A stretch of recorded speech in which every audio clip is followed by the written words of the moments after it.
জাদুটোনা কিভাবে নষ্ট করবেন? অনেক সময় আমাদেরকে ব্ল্যাক ম্যাজিক করা হয়, জাদুটোনা করা হয়। আপনি আপনার উপরে কেউ তাবিজ করেছে কিনা, কিভাবে আপনি জাদুটোনা নষ্ট করবেন?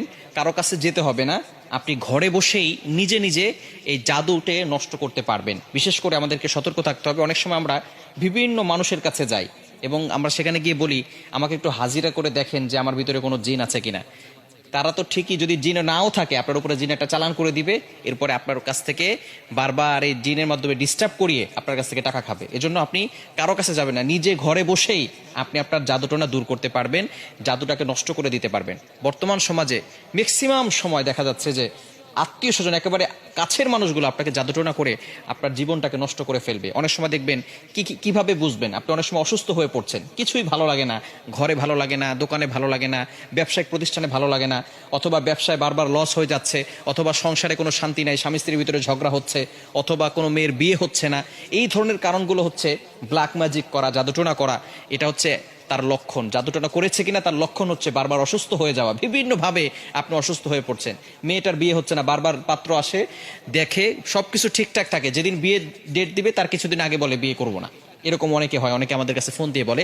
এটা হচ্ছে ব্ল্যাক ম্যাজিক, জাদুটোনার একটি অন্যতম লক্ষণ। এরকম লক্ষণ যদি আপনার ভিতরে থেকে থাকে, তাহলে আপনি জাদুটোনা কিভাবে নষ্ট করবেন আজকে বলে দেব।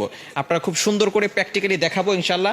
আপনি দেখে এটা যদি প্র্যাকটিস করেন, ইনশাল্লাহ জাদুটোনা যদি থেকে থাকে তাহলে আপনি নিজেই এটা করলে আপনার জাদুটোনা কেটে যাবে। ব্ল্যাক ম্যাজিক করে আপনাকে কেউ ক্ষতি করতে পারবে না, এবং এরপর থেকে আপনাকে কিছু আমল করতে হবে। আচ্ছা, আমি আপনাদেরকে দেখাচ্ছি। কলম আছে নাকি কারো কাছে? এই যে একটা কলম। সর্বপ্রথম আপনি যে কাজটা করবেন, প্রথমে অজু করবেন। অজু করে আপনি সূরাতুল ফাতিহা একবার পড়বেন, সূরা ফালাক একবার পড়বেন, সূরা নাস একবার পড়বেন, সূরা ইখলাস একবার পড়বেন। এরপরে আয়াতুল কুরসি পড়বেন। প্রথমে সূরা ফাতিহা একবার, এরপরে সূরা ফালাক একবার, সূরা নাস একবার, এরপরে সূরা ইখলাস একবার, আয়াতুল কুরসি একবার। এটা পড়ার পরে এরপরে আপনি একটা চেয়ারে বসবেন।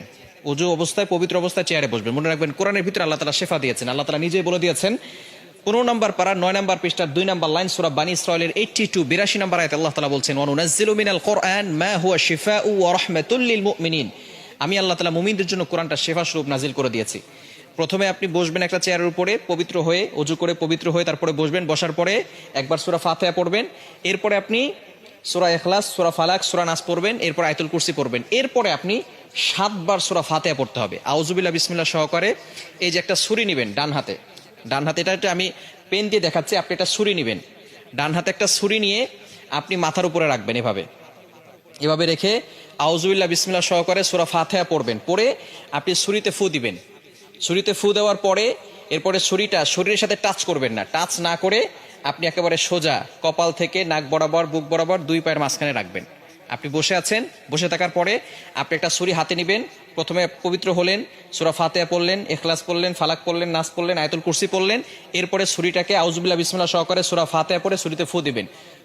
ফু দিয়ে এরপরে ছুরিটা এভাবে নেবেন, সোজা, টাচ করবেন না, শরীরের সাথে টাচ না করে সোজা আপনি নিজে 2 পায়ের মাঝখানে রাখবেন। বোঝা গেছে? এভাবে একবার করলেন, আবারও আউযুবিল্লাহ বিসমিল্লাহ সহকারে সূরা ফাতিহা পড়বেন, শুধু সূরা ফাতিহা পড়ে ছুরিতে ফু দিবেন। ফু দিয়ে আপনি এটাকে সোজা নিয়ে যাবেন ইনশাআল্লাহ। এভাবে 7 বার করলে যদি কেউ আপনাকে ব্ল্যাক ম্যাজিক করে, জাদুটোনা করে, সেহের করে, তাহলে আপনার সেটা কেটে যাবে, আর কোনো সমস্যা হবে না। এরপর থেকে আপনাকে যাতে করে আর কেউ জাদু করতে না পারে, মাস্ট বি আপনাকে 5 ওয়াক্ত নামাজ পড়তে হবে। এবং কেউ যাতে করে জাদু করে, তাবিজ করে আপনাকে কোনো ক্ষতি করতে না পারে, 5 ওয়াক্ত নামাজ পড়ে আয়াতুল কুরসি, 4 কুল, সূরা বাকারা শেষ 2 আয়াত এগুলো পড়ে বুকে ফু দিবেন এবং হাতে ফু দিয়ে পুরো শরীরকে মাসাজ করে দিবেন।